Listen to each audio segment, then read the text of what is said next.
Hello everyone, and welcome back to the story of Tamar Bagrationi.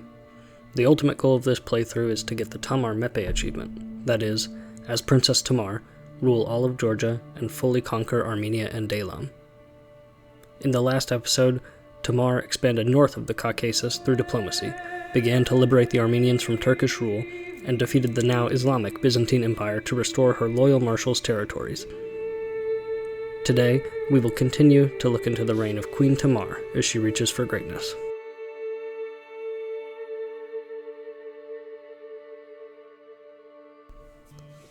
Fate had not been kind to the lineage of the renowned Prince Sargas. Upon his death in March of 1194, the principality had passed to his firstborn son, Zakarian, but illness took the young prince within the year, and having produced no heir of his own, Zakari's reign passed to Sargas's only surviving son, Gevorg. Gevorg came into possession of his family's lands as the Kingdom of Georgia welcomed two new Kurdish vassals into the fold, and the three nobles found common cause together, a short-sighted desire to break free from Bagrationi rule that saw them scheme and plot for years before throwing the internal balance of the realm into chaos. Before such treachery would tear through the realm, strange news arrived once more from the west.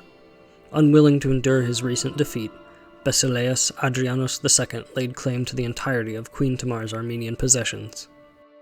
Proclaiming the Georgian crown illegitimate owing to their status as Christians, the Byzantines likely hoped to make up for its exhausted forces by compelling nearby Muslims to aid the cause. Warily, Queen Tamar sent her forces west once more. Making arrangements with the Black Sea merchants of Tau Clareti, Tamar sent a host to lay siege to the heart of the empire directly. The hawk once more turned his ire to his long-held foes, personally leading a hard-fought siege of Constantinople itself. Occupied as the host was deep within the empire, reports of the enemy's arrival were soon carried to Tbilisi from the borderlands of Mesopotamia. Family drama was not quieted for the sake of the war, however, as her son-in-law Duke Sirdon was revealed at court to have carried on a secret affair with his own aunt Mariami. If Tamar was incensed for the humiliation wrought upon her daughter Buradukan, she hid it well. Perhaps it was purely pragmatism that drove her actions. Duke Sirdon was a powerful man within Georgia, holding all lands of the North Caucasus while serving as a skilled commander, the royal chancellor, and lawful father to the Princess Buradukan's children. But perhaps it was a simple act of forgiveness. Duke Sirdon had faithfully come to Tamar's aid in years past, and by all accounts was well loved by the queen and all in her court. In any event, she brought the wandering Mariami to court, offering fine accommodations for her and her family, as well as extending a royal pardon for her transgression against the crown. On the 24th of April, in 1208, Georgian forces took control of Constantinople. Wasting no time, Marshal Dagato II took his men back east across the Black Sea to meet the invaders on the field. In September, Marshal Dagato II brought his forces out against a combined host of the Byzantines and his Bedouin allies from the far south. As the Georgians crushed their foes outside of Terubaran, Prince Gevorg tipped his hand. Perhaps a demand for more privileges and liberties, like the demands of Prince Sargas's sheathed rebellion years ago, might have been deemed more acceptable by Queen Tamar. But the young Prince Gevorg and his Kurdish allies in the southern border of the kingdom thought to declare independence from the Georgian crown in its entirety, and Queen Tamar would not acquiesce to such presumption. Prince Gevorg brought his forces to Tbilisi, laying siege to Tamar's own fortresses in an act of treason. Unwilling to face the fearsome hawk in the field, Prince Gevorg broke his siege as the royal host arrived with the new year. Desperate for escape, the prince stumbled through the rough hills and mountains until Dagato's veteran scouts guided the Georgian hosts to meet the rebels in battle outside of Tamar's early home of Kakheti. The rebels were crushed and broken, but the prince escaped to the south with his retinue. Having relieved Tbilisi, Marshal Dagato II responded in kind by laying siege to Prince Gevorg's home in Ani. Queen Tamar, for her part, had focused on more scholarly pursuits of late. Taking an interest in alchemy and transmutation, a recorded set of her personal notes and others expressed confusion surrounding a new seaweed tax from the time period indicate a successful experiment by the queen and her court scholars in creating a brilliant yellow dye. The two wars raged for a time, with the Georgian army shifting its attention between both as it could, At the Third Battle of Terubaran, the Georgian force overestimated its defensive capabilities. Facing a Byzantine army over twice its size, and with Marshal Degato II away from the army to provide support in the capital, the Georgian army held its ground for more than a week before breaking to regroup in the north. Unable to take any advantage in his rebellion, and with his personal coffers dwindling, Prince Georg and his conspirators surrendered themselves on the 12th of April, 1211, almost 3 years after the declaration of independence from the kingdom. Having ended the ambitions of the Zakarian Rebellion, the Georgian army could welcome back rebel soldiers pardoned in exchange for service against the invaders from the west, and move to oust them once and for all. Unfamiliar with these southern forces, Queen Tamar hired Persian mercenaries at the advisement of her loyal marshal, in the hopes of using their ayar to better counter their enemies when they next met in battle. Captain Ardavan, accompanied by brave Georgian scholars to assist in translation, led the Georgian army at the Fourth Battle of Terubaran. The two armies were evenly matched, but the gambit of Persian leadership paid off as the day was won at Terubaran once more. More insight is gleaned as to the state of family affairs following Duke Sirdan's indiscretion from communications sent by Tamar's own daughter. The queen, despite any sympathies she may have held for Princess Buradukin's plight, seems to have advised patience and grace from her heir, perhaps to the gratitude of the duke. A fifth battle of Terubaran proved disastrous for the Byzantines. Their forces were splintered into a disarray of smaller hosts, and miscommunications found them engaged against the Georgian army in a number of smaller battles that saw 15,000 men wiped from the field, either having died or routed entirely from service. Queen Tamar's interest in alchemic studies seems to have developed further as time went on, even placing her temporarily at odds with her patriarch Tibor. A great deal of communication between the studious queen and her religious scholars on the matter indicates a sort of local ecumenical council and debate at the time. What ultimately resulted was a decree issued by the Georgian Orthodox Church in favor of the practice of alchemy, though restrictions were ultimately put in place, empowering only the Church to issue alchemic licenses to any Georgian scholars. Mesopotamia was freed from Byzantine occupation at the close of 1212, setting the stage for the end of the Western invasion. The Battle of Mesopotamia saw nearly 10,000 Georgian soldiers, supplemented by 2,000 Persian mercenaries, hold the fortress of Semiska against over 20,000 Byzantines throughout a number of assaults in March of 1213.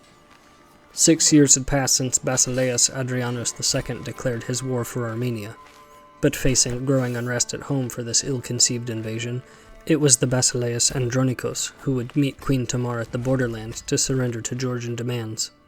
The tribute he brought to the parley from Constantinople was rich indeed, nearly 15 years of wealth to the Georgian throne.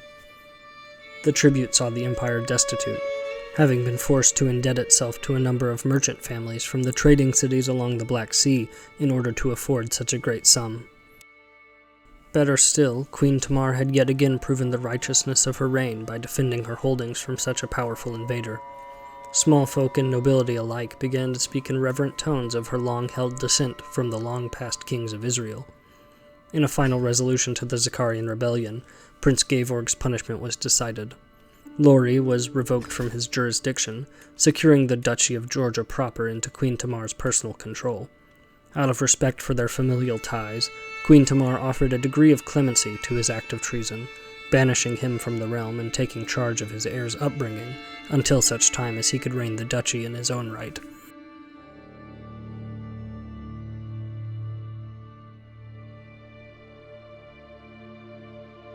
The realm did not rest long, turning its attention back to the now bankrupt Byzantine Empire to secure Mesopotamian lands under the Georgian throne.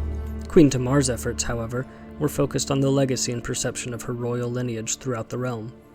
Bagrationi rulers had often claimed descent from the biblical King David, but Queen Tamar's just rule and seemingly ordained success against a number of powerful foes had brought this legendary tale to the forefront of court conversation. Musicians often sang of the queen's exploits and her family's storied past, but as Georgia came into a veritable golden age, Queen Tamar came to desire a more definitive legend to mark her dynasty. Though the small folk and nobility of the realm had already begun to spread these tales amongst themselves, distant rulers, too, soon came to hear of the queen's heroics. The Sultan Sanjar Shah of the southern drylands, unaccompanied but for a personal retinue, traveled all the way from his lands to meet Queen Tamar outside of Turubarun and hear her story. Soon thereafter, the Sultan's people are said to have told tales of the mighty warrior queen in the northern mountains. She did not, however, shirk her regular duties in favor of this self-aggrandizement. Nominally held by Prince Thoros II, heir to the exiled Prince Gevorg, the highlands of Metzhaik required Queen Tamar's administration throughout the young prince's minority, and she personally saw to the management of the Armenian lands to the south, as well as the education of the boy prince himself. This legendary descent from David was also no excuse to espouse outright fabrication. Even when details were scarce and creative interpretation would have been all too easy, Queen Tamar insisted that her dynasty's origin, though fascinating, was in no way a rejection of their Georgian reality. Such tales often focused on her people's struggle as the bastion of Christianity in the Near East, calling to mind her earliest ordained victories against the fearsome Muslim warriors in the borderlands. Towards the end of 1215, Queen Tamar's efforts to modernize the Georgian military finally bore fruit. Armorers with the Royal Commission had successfully developed their own crossbows, and following the Georgian triumph in Mesopotamia, were directed to scale production to equip entire regiments of trained marksmen to counter the mounted warriors that had proven so deadly in past wars.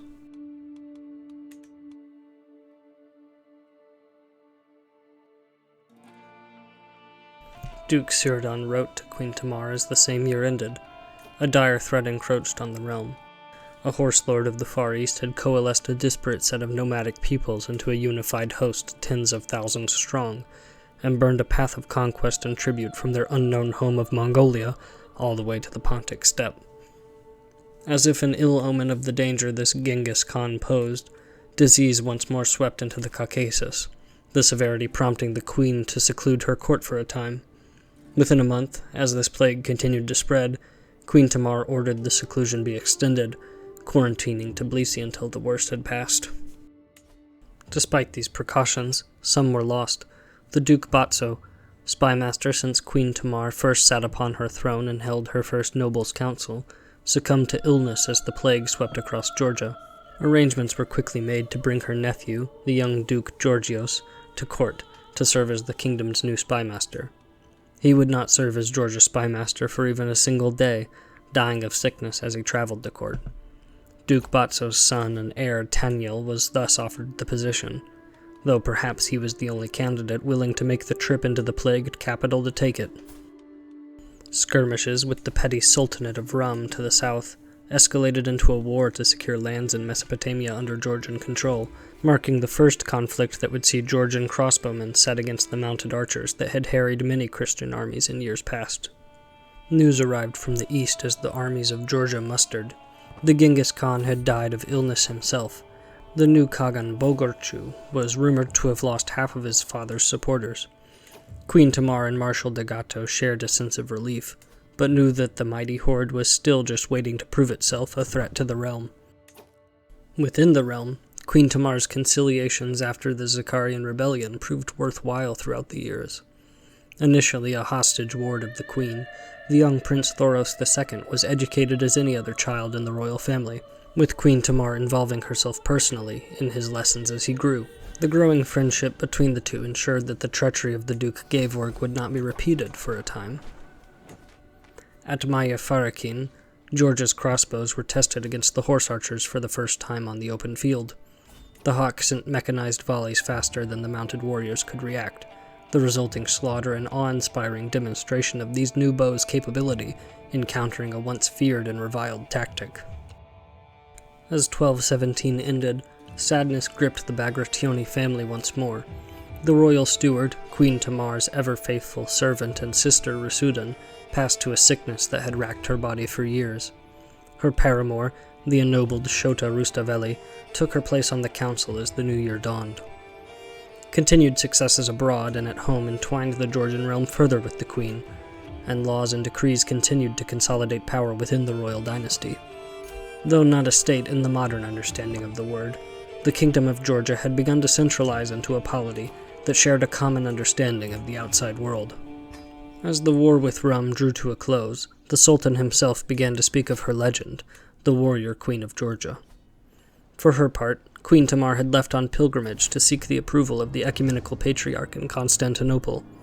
Chartered ships carried the royal progress along the coast of the Black Sea, leading her to the Hagia Sophia itself. It was a religious respite for the zealous queen, but also a diplomatic mission. As the strongest stable Orthodox protector, following the maturidization of the Byzantines, the patriarch granted her extensive personal audiences to discuss the state of her realm at the fringes of Christianity. Though the Mongols threatened the region, the most pressing issue to Queen Tamar was the position of the Daylamites to the east.